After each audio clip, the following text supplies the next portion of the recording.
مہنگائی 70 مہینے کی کم ترین سطح پر آ گئی۔ وزیراعظم شہباز شریف کا اظہار اطمینان۔ کابینہ اجلاس سے خطاب میں کہا، دھرنے کی وجہ سے ایک دن میں اسٹاک مارکیٹ 3000 پوائنٹ نیچے آ گئی۔ مظاہرین منتشر ہوئے تو اگلے دن اسٹاک مارکیٹ پھر اوپر چلی گئی۔ فوج کی مکمل گرفت کی وجہ سے اسمگلنگ صفر ہو گئی۔ ایف پی آر بھی محصولات کا ہدف حاصل کرے گا تو نظام میں بہتری آئے گی۔ منچلے وزیر نے کہا، پائلٹوں کی ڈگریاں جعلی ہیں، اربوں کا نقصان ہو گیا۔ پی آئی کی نجکاری میں یہ بات بھی حائل ہو گئی۔ دھرنے کا مقصد بھی ملک میں ہیجانی کیفیت پیدا کرنا تھا۔ اسلام آباد میں توڑ پھوڑ کی گئی، رینجرز اور پولیس اہلکاروں کو شہید کیا گیا۔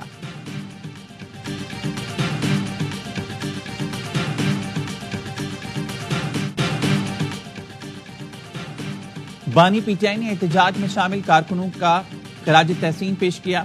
انہیں 26 نومبر کے بارے میں کچھ معلوم نہیں تھا۔ بانی کی صحت بالکل ٹھیک ہے، اڈیالہ میں ہی موجود ہیں۔ بیرسٹر گوہر کی بانی پی ٹی آئی سے ملاقات کے بعد گفتگو۔ بانی نے ہدایت کی ہے اراکین قومی اسمبلی اور سینٹ اجلاس میں شریک ہوں۔ بانی نے پوری قیادت پر اعتماد کا اظہار کیا۔ آئندہ لاحمل کا اعلان بانی خود کریں گے۔ پی ٹی آئی پرامن اور مضبوط پارٹی ہے، پابندی نہیں لگے گی۔ عمر ایوب کہتے ہیں، پی ٹی آئی عسکری جماعت نہیں، بانی پی ٹی آئی کی رہائی تک پرامن جدوجہد جاری رہے گی۔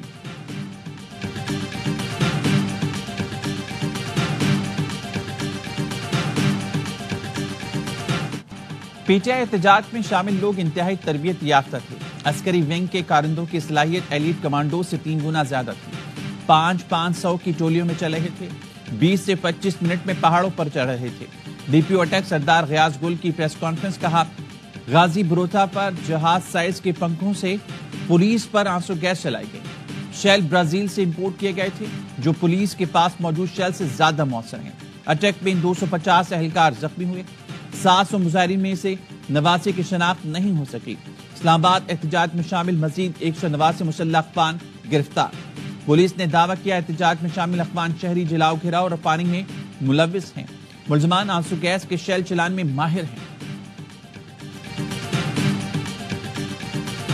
عمران خان کے ساتھ بار بار رابطے ہوئے، ایک بات پر معاملہ اٹکی ہوئی ہے۔ عمران خان سے ڈیمانڈ یہ کیا جا رہا ہے کہ آپ 9 مئی پر پوری قوم سے معافی مانگیں۔ ان کا موقف یہ ہے، جو میری معلومات ہے، کہ 9 مئی میں نے کیا ہی نہیں۔ شواہد سامنے لے کے آئے، پھر بات کریں۔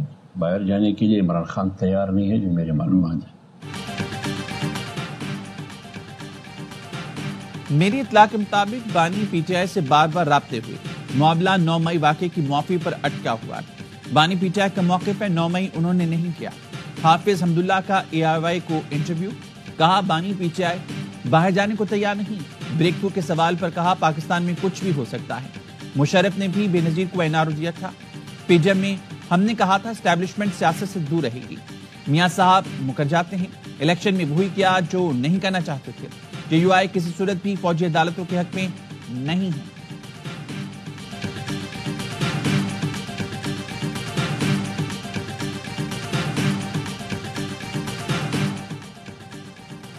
پاکستان سمیت دنیا بھر میں احتجاج پرامن ہونے چاہیے۔ حکومت پاکستان کو مظاہرین کے ساتھ احترام کے ساتھ نمٹنا چاہیے۔ ترجمان امریکی محکمہ خارجہ میتھیو ملر کہتے ہیں، دہشت گردی اور پرتشدد انتہا پسندی کے خلاف جنگ میں پاکستان کے ساتھ کھڑے ہیں۔ ہندوستانی ہم منصبوں سے سکھ رہنما کے قتل کی سازش پر باقاعدگی سے بات ہوتی ہے۔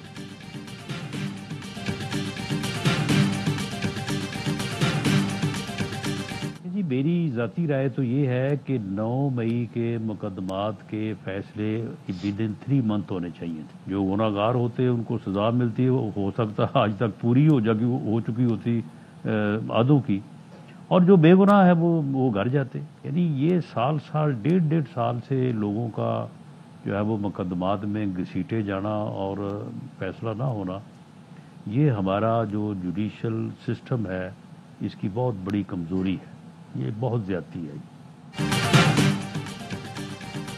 9 مئی مقدمات کے فیصلے 3 ماہ کے اندر ہونے چاہیے تھے۔ 9 مئی کے ذمہ داروں کو سزا اور بے گناہ لوگوں کو چھوڑ دینا چاہیے تھا۔ یہ ہماری جوڈیشل سسٹم کی کوتاہی ہے کہ 1.5 سال ہو گیا، انصاف نہیں ملا۔ وزیراعظم کے مشیر رانا ثناءاللہ کے پروگرام خبر میں گفتگو، کہا، بانی پی ٹی آئی کے 3 مطالبات تھے۔ ایک کا مطلب تھا وزیراعظم ہاؤس میں انہیں بٹھا دیں۔ بانی تو کہتے ہیں کہ سیاسی جماعتوں سے بات نہیں کرنی، ان کے رویے کی وجہ سے ہم نے بھی بات چیت کا ذکر چھوڑ دیا۔ مولانا فضل الرحمان نے جو مینڈیٹ چوری کی بات کی وہ تو پی ٹی آئی پر ہے. مولانا کا ووٹ بینک تو کے پی میں تھا, وہاں سے پی ٹی آئی کامیاب ہوئی. مولانا فضل الرحمان حل پیش کریں, ان کے ساتھ بیٹھ کر بات کر سکتے ہیں.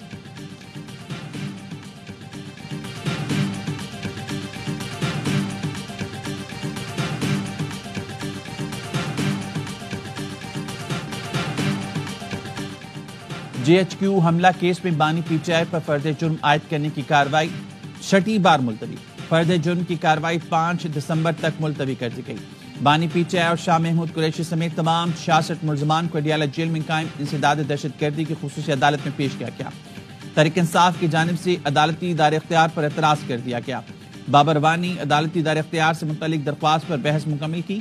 کہتے ہیں تمام کیسز کے باوجود بانی پی ٹی آئی مائنس نہیں ہوں گے. جس دن بانی کہیں گے تحریک انصاف پھر ڈی چوک پہنچ کر دکھائے گی.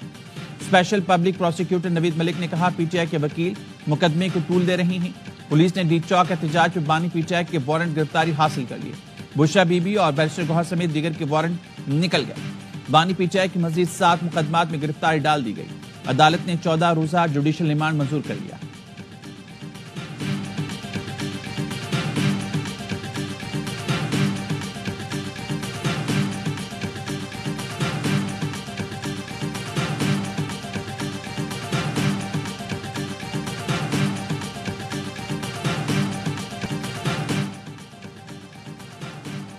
Chairman Peoples Party Bilawal Bhutto Zardari کی زیر صدارت اسلام آباد میں پارٹی کی اعلیٰ سطح کا اجلاس.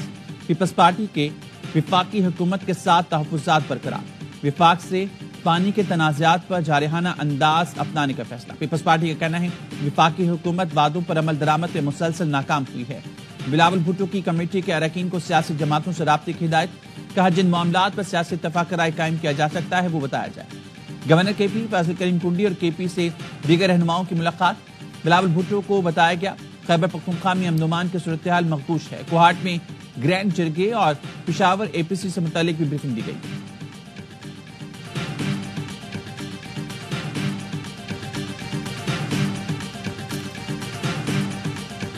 گورنر راج میں نے آپ کو بتایا نہیں لگے گا. گورنر راج کا مطلب تو ایک اور بڑی حماقت ہوتی. آپ سمجھے کہ سیاست نہیں ابھی ہو رہی, یہ راجنیتی کا وہ کھیل چل رہا ہے. رجواڑا جس کو کہتے ہیں نا, یہ راجواڑے کی جنگ ہے جس کے اندر باپ بیٹے کو کھا جائے گا, بیٹا بیوی کو کھا جائے گا, بیٹا باپ کو کھا جائے گا.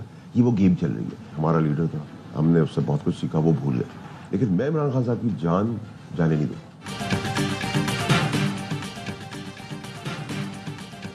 کے پی میں گورنر راج بڑی حماقت ہوگی. پی ٹی آئی کی مارکیٹنگ حکومت خود کرتی ہے. فیصل بابڈا کی دی رپورٹرز میں گفتگو. سیاست میں دیکھا ہے باپ نے بیٹے کو مروا دیا, بیٹے نے باپ کو. بانی پی ٹی آئی مجھے سیاست میں لائے, ان کی جان کی حفاظت کروں گا. آج بیرسٹر گوہر کی پریس کانفرنس کے بعد کچھ مثبت پیش رفت نظر آ رہی ہے. بلاول بھٹو سے سینٹر فیصل بابڈا کی ملاقات میں سیاسی صورتحال, ملک میں نفرت اور تقسیم کی سیاست سے پیدا بحران پر گفتگو ہوئی. دونوں رہنماؤں کی ملاقات زرداری ہاؤس اسلام آباد میں ہوئی. جڑاوالا میں مبینہ ٹک ٹاک بناتے ہوئے گولی چلنے سے دلہن ہلاک. 2 روز کی دلہن کی ہلاکت پر پولیس کے متضاد دعوے. پولیس نے ابتدائی رپورٹ میں دعویٰ کیا کہ ٹک ٹاک بناتے ہوئے فاطمہ کی پستول چل گئی. گولی فاطمہ بیوی کی کن پٹی پر لگی. ذرائع کا کہنا ہے نامعلوم سمت سے چلنے والی گولی نے دلہن کو نشانہ بنایا. مکمل تفتیش کے بعد حقائق سامنے آ سکیں گے.